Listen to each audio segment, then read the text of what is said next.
విశ్వాసము, అది ఆయనకు ఒక గొప్ప ధైర్యము, అది ఆయనకు ఒక గొప్ప బలము అన్నమాట. అందుకనే ఆయన ఏది చేయాలన్నా సరే ఆయనకు ముందుగానే ఒక ప్లాన్ అనేది ఉండిపోయింది అనమాట. అందుకే మరి జాగ్రత్తగా గమనించండి. యేసయ్య ఈ భూమికి వచ్చినప్పుడు శిష్యుల దగ్గరికి, ఆ పడవ దగ్గరికి వెళ్ళినప్పుడు కరెక్ట్గా పేతురుని ఎందుకు పిలిచాడు? లేకపోతే మనకి పాత నిబంధనలు ఏమైనా రాసుందా పేతురునే పిలవాలని చెప్పేసి? It was designed by God and his plan, and he is following his father's plan. That's it. తన తండ్రిని ఏదైతే మొత్తం సిద్ధపరిచాడో అది అక్షరం ముక్క చొప్పున, అంటే అటు ఇటు కదలకుండా కేవలం దాని మీద మాత్రమే వెళ్ళిపోతూ ఉన్నాడు. ఏదైతే తండ్రి చెప్పాడో అదే చేస్తూ ఉన్నాడు. అది అతనికి కష్టం అనిపించినా సరే, కానీ ఎప్పుడైతే అది డీవియేట్ అయిపోలే, అటు ఇటు అయిపోలేదు, కానీ దాని మీద నిలబడ్డాడు. కాబట్టి మొట్టమొదటిగా మనం నేర్చుకునేది, నువ్వు ఒంటరిగా ఉన్నావంటే అర్థం ఏంటి? నీకు సంబంధించినవి చేసుకోవడానికి కాదు, కానీ నువ్వు ఒంటరిగా ఉన్నది ఆయనతో కలుసుకోవాలని దేవుడు నిన్ను ఒంటరిగా పెట్టాడు అనమాట. ఈ సత్యాన్ని మీరు గ్రహించాలి. రెండవదిగా, దేవుడు ఏదైతే చెప్పాడో నీకు, నువ్వు దాని మీద నిలబడి ఉండాలి. మనం ఎప్పుడు కూడా అది క్రాస్ అయిపోకూడదు, డీవియేట్ అయిపోకూడదు అనమాట. అప్పుడు దేవుడు ఖచ్చితంగా నీతోని ఉంటాడు. రెండవదిగా మనం జాగ్రత్తగా గమనించుకుంటే, శిష్యులు అనేక సార్లు వాళ్ళ జీవితంలో ఓడిపోయారు. అంటే యేసయ్య చెప్తున్న మాట వాళ్ళు వినట్లేదు. మనం ఎక్కువగా ఫెమిలియర్గా, పాపులర్గా మనం గమనించేదంటే యూదా ఇస్కరియోతు మనం గమనిస్తాం. ఇందాక అక్క చెప్పినట్టు ప్రార్థనలో కూడా వాళ్ళ వైఫల్యం అయిపోయారు, పడుకుంటూ ఉన్నారు. కాబట్టి ఏ విధంగా యేసయ్య వాళ్ళతో డీల్ చేశాడని అంటే, వాళ్ళని ఎప్పుడు కూడా ఆయన దూరపరచుకోలేదు. ఎందుకు అని అంటే, ఆయన ఇక్కడికి వచ్చింది దేనికి? మనం మూలవాక్యం ఏం చదువుకున్నాము మత్తయి సువార్తలో? ఆయన సేవ చేయడానికి వచ్చాడు, కానీ చేపించుకోవడానికి రాలేదు. కాబట్టి ఆయన పుట్టుక నుంచి మరణం వరకు కూడా చాలా దీనుడుగా మనం కనపడతామంటే, మనం జాగ్రత్త గమనిస్తే ఆయన పశువుల పాకల పుట్టానని ఉంటుంది. దానికి అనేక కారణాలు ఉండొచ్చు, కానీ నాకు తెలిసిన కారణం, దేవుడు నా మొదలు పెట్టిన ఆలోచన ఏంటంటే, ఆయన సేవ చేయడానికి వచ్చాడు, కానీ చేపించుకోవడానికి రాలేదన్నమాట. కాబట్టి ఆయన సేవ చేయడానికి వచ్చినప్పుడు ఆయన ఎవరికి సేవ చేస్తున్నాడు? ప్రజలకి, శిష్యులకు కూడా చేస్తున్నాడు. కాబట్టి శిష్యులు వైఫల్యం అయిపోయినా సరే, శిష్యులు తన మాట వినకపోయినా సరే, శిష్యుల్ని ఎప్పుడు కూడా వదిలిపెట్టలేదన్నమాట. కాబట్టి వాళ్ళని ఏ విధంగా నడిపించాడు అని అంటే, ఒక ఆత్మీయ ఆహారంతో నడిపించాడు, అదే విధంగా ఆత్మీయ ఫలాలతో కూడా ఆయన నడిపించాడు. ఒకవేళ ఆయన మాట వినలేదనుకోండి, ఇప్పుడు సపోజ్ ఉదాహరణకి మన మాట ఎవరైనా వినలేదనుకోండి, మనం ఏం చేస్తాము? వాళ్ళని క్షమించాం, వాళ్ళని దూరం పెట్టేస్తాం మనం. కానీ యేసయ్య ఎప్పుడు కూడా అక్కడ అట్లా చేయలేదన్నమాట. ఏం చేశాడంటే, వాళ్ళని సర్ది చెప్పాడు. వాళ్ళు అడుగుతారు యేసయ్యని ఒక సందర్భంలో, అయ్యా నువ్వు ఏ విధంగా ఈ దయ్యాన్ని వెళ్ళగొట్టావు? మేము వెళ్ళగొట్టలేకపోయామంటే, మీరు ప్రార్థనలో కనిపెట్టండి, ప్రార్థన చేయండి, మీరు కూడా ఆ విధమైన కార్యాలు మీరు చేస్తారు. కాబట్టి వాళ్ళకి నేర్పిస్తూ దేవుడు వచ్చాడు. ఎలా నేర్పించాడంటే, ఆత్మీయ ఆహారంతో నేర్పిస్తూ వచ్చాడు, ఆత్మీయ ఫలాలతో కూడా ఆయన నేర్పిస్తూ వచ్చాడు. ఎందుకు అని అంటే, ఆయన సేవ చేపించుకోవడానికి రాలేదు, కానీ సేవ చేయడానికి వచ్చాడు. ఆయన ప్రాణం ఒక క్రియాధనంగా అనేక మందికి ఆయన ఈరోజు బలియాగంగా శిలువ పైన ఆయన చేశాడు అనమాట. కాబట్టి ఈ విషయాన్ని మనం గమనించుకోవాలి. ఇంకోటి చివరిగా మనం చూసుకున్నట్లయితే,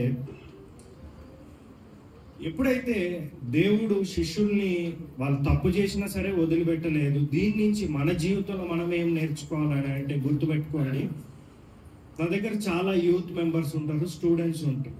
కాబట్టి వాళ్ళని హ్యాండిల్ చేయాలంటే కష్టం. చిన్న ఉదాహరణ చెప్తాం. మేమేం చేస్తామంటే, ఆన్లైన్ గ్రూప్లో నెంబర్స్ అటు ఇటు పాస్ చేసేస్తూ ఉంటాం.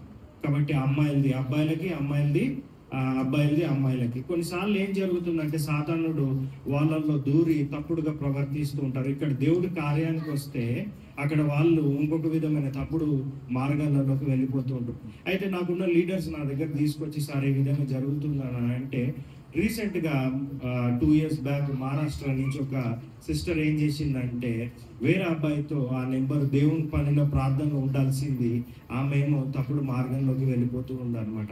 కాబట్టి నేను చాలా ప్రార్థన చేస్తున్నా, ఏం చేయాలని.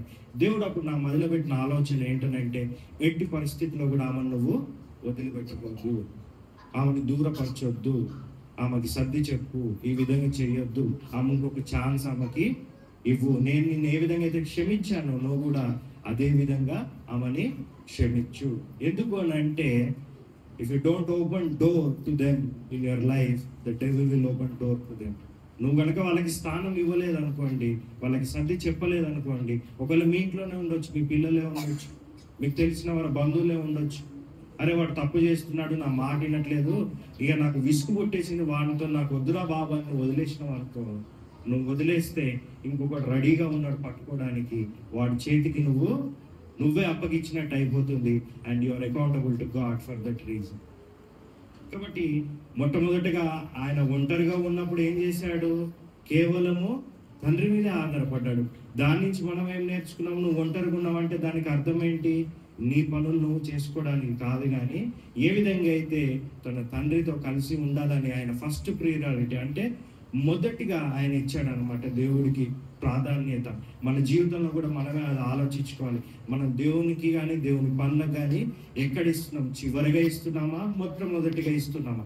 యేసుని నమ్ముతున్నప్పుడు మనం కూడా యేసులాగా మొట్టమొదటి ప్రాధాన్యత మనం దేవుడికి ఇవ్వాలి. నువ్వు ఒంటరుగున్నావంటే నీ పనులు, నీ కుటుంబం పనులు కేవలం చేసుకోవడం కాదు, కానీ ఆయనతో సమయం గడపాలని ఆయన ఆశిస్తూ ఉన్నాడు అనమాట. కాబట్టి ఆయనకి అన్నిటికంటే నచ్చింది ఏంటంటే, ఎవరు నాతో కలిసి సమయాన్ని గడుపుతారా అని ఆయన ఎదురు చూస్తూ ఉంటాడు. మన జీవితంలో అనేక సార్లు ఆయన ఒక్కడే అక్కడ ఎదురు చూస్తూ ఉంటాడు. మనం పట్టించుకోకుండా మనం హాయిగా తింటూ పడుకుంటూ తిరుగుతూ ఉంటాం. మనకు అది జ్ఞాపకం రాదు. ఏంటనంటే ఆయన మన కోసం ఎదురు చూస్తూ ఉన్నాడు, మనం వెళ్ళాలి అని. ఇప్పుడు చూడండి, భర్త బయటికి వెళ్ళినప్పుడు ఉద్యోగానికి లేట్ అయినప్పుడు తాను ఖచ్చితంగా ఫోన్ చేస్తాడు ఇంటికి. ఎందుకు అని అంటే, నా పిల్లలు నా భార్య ఎదురు చూస్తూ ఉంటారు అని తాను గమనిస్తాడు అనమాట. అదే గమనిక మనకు ఉండాలి. ఏంటా గమనిక అంటే, నా దేవుడు నా కోసము ఎదురు చూస్తూ ఉన్నాడు, నేను కలుసుకోవాలి అనేది ఈరోజు మనం నేర్చుకోవాలి. ఎప్పుడు అతి ముఖ్యంగా దేవుడు మనకి ఒంటరిగా మనం ఉన్నప్పుడు, మనకి సమయం ఉన్నప్పుడే కాదు, కానీ మొదటి ప్రాధాన్యత మనము దేవుడికి ఇవ్వాలి. రెండవదిగా, శిష్యులు వైఫల్యం అయిపోయినప్పుడు యేసయ్య వాళ్ళని ఎప్పుడు కూడా దూరపరచలేదు, కానీ అతను ఆత్మీయ ఆహారంతోనూ ఆత్మీయ ఫలాలతోనూ వాళ్ళకి నేర్పిస్తూ ఉండి ఒక మంచి మార్గంలో నడిపించాడు. మీ జీవితంలో గనక మీరు ఎవరినైతే దేవుడి వైపు తిప్పుతున్నారో, తీసుకొస్తున్నారో, మీకు ఎంత ఇబ్బంది పెట్టినా సరే ఎట్టి పరిస్థితుల్లో వారికి వదిలిపెట్టబాకండి. ఎందుకంటే మీరు వదిలిపెడితే మీరే వాళ్ళని తీసుకెళ్ళి ఆ దయ్యపు చేతిలో పెట్టేసినట్టు అయిపోతుంది. రేపు దానికి మీరే బాధ్యులు దేవుడి ముందు మనము నిలబడినప్పుడు అనమాట. కాబట్టి ఈ రెండు విషయాలు మీకు అర్థమైనాయని నేను నమ్ముచున్నాను. చివరిగా నేను చెప్పదలుచుకుంది ఏంటంటే, గుడ్ ఫ్రైడే అని మనము భావిస్తూ ఉన్నాం. అది నార్మల్గా దాంట్లో, కానీ బిబ్లికల్ టర్మ్స్లో అది ఏంటంటే it's a gospel Friday. It's a good Friday, but in biblical టర్మ్స్లో ఇట్స్ ఎ గాస్పల్ ఫ్రైడే. ఈ మాట ఎందుకు చెప్తున్నా అంటే, ఇది దేవుడు నా మొదలు పెట్టిన ఆలోచన అనమాట. కాబట్టి గాస్పల్ ఫ్రైడే అంటే ఏంటంటే, మనము శుభ శుక్రవారం అని అంటాము. తెలుగులో దీన్ని సువార్త శుక్రవారం. అంటే ఈ రోజు నుంచే ఆ సువార్త అనేది లోక ప్రపంచానికి మొదలైంది. అందుకనే కొత్త నిబంధనలో వి హ్యావ్ 4 గాస్పల్స్, 4 సువార్తలు మనకి ఉన్నాయి అనమాట. దీని ద్వారా మనం చేయాల్సింది ఏంటంటే, ఇంకా మీరు ఎవరైనా సువార్త పంచుకోకపోతే, ఇంకా ఎవరికి యేసయ్య గురించి మీరు చెప్పలేకపోతే, ఈ శుభ శుక్రవారం రోజు, అంటే ఈ సువార్త శుక్రవారం రోజు మీరు నిర్ణయాన్ని తీసుకోండి. ఖచ్చితంగా వారికి యేసయ్యని పరిచయం చేయండి. మీ బాధ్యతగా మీరు యేసయ్య ఏ విధంగా అయితే చేశాడో ఆ విధంగా మీరు చేయాలని యేసయ్య ఆశిస్తున్నాడు. ఈ చిన్న మాటలు దేవుడు దీవించున్నాడు.